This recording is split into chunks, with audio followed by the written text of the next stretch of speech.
मुब्रा police station में 22 जनवरी को शाम 6 बजे के आसपास एक एफआईआर रजिस्टर हुआ CR नंबर 89/2026 BNS की धारा 133(2) के तहत ये एफआईआर रजिस्टर हुआ।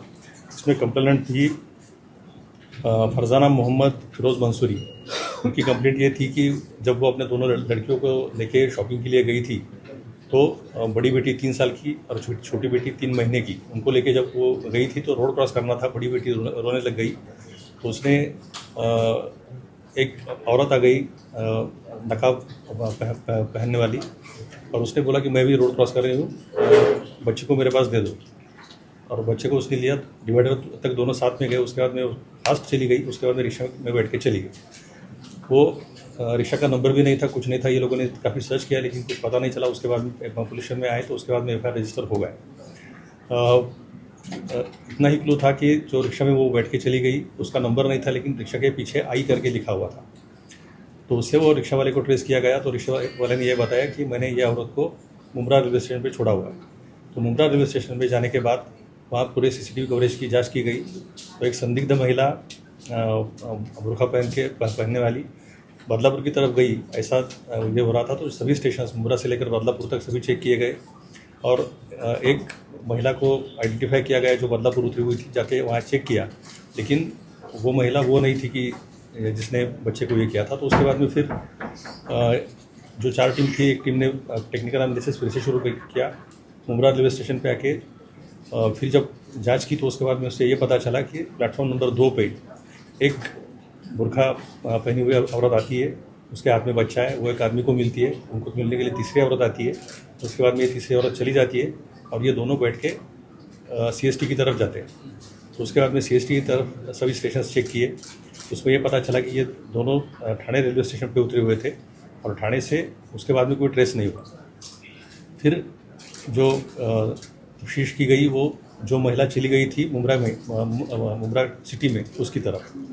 तो CCTV फुटेज का एनालिसिस करते करते बात यहाँ तक आ गई कि ये शादी महल पैलेस रोड इंशा नगर में ये गई हुई है।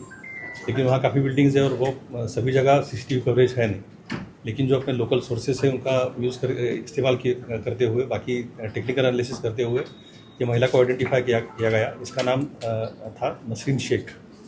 जब नसरीन शेख से जब पूछताछ की गई तो उसने बताया कि मैं रेलवे स्टेशन पे गई थी। मेरी बहन जिसका नाम खैरुन्निसा है, वो खैरुन्निसा मुजिब मोहम्मद और उसका पति मुजिब मोहम्मद गुलाब, ये दोनों वहाँ स्टेशन पे मुझे आए। मुझे इसलिए बुलाया कि मैं तुम्हें एक सरप्राइज़ दिखाती हूँ। तो सरप्राइज़ क्या था? तो ये बच्ची थी। तो वो निकल के आ गई, ये लोग वहाँ चले गए। तो फिर उनसे पूछा गया कि ये कहाँ है। तो उन्होंने बताया कि ये ओरिजिनली डिस्ट्रिक्ट अकोला के, महाराष्ट्र का डिस्ट्रिक्ट अकोला है, वहाँ से है, खेटरी गांव है, वो गांव के हैं। ये टीम को यहाँ से भेजा गया खेटरी गांव में और खेटरी गांव में ये खैरुन्निसा जो आरोपी है, खैरुन्निसा, उसका हस्बैंड मुजिब मोहम्मद और ये छोटी बच्ची 3 महीने की, इनको वहाँ से ये करके उनको यहाँ लाया गया। तो मुम्ब्रा पुलिस ने बहुत अच्छी कार्रवाई की है। 6 दिन के अंदर पूरी तरह से बच्ची को जिंदा लाना बहुत बड़ी बात है। तो मैं मुम्ब्रा पुलिस का अभिनंदन करता हूँ। बिल्कुल सही कहा आपने।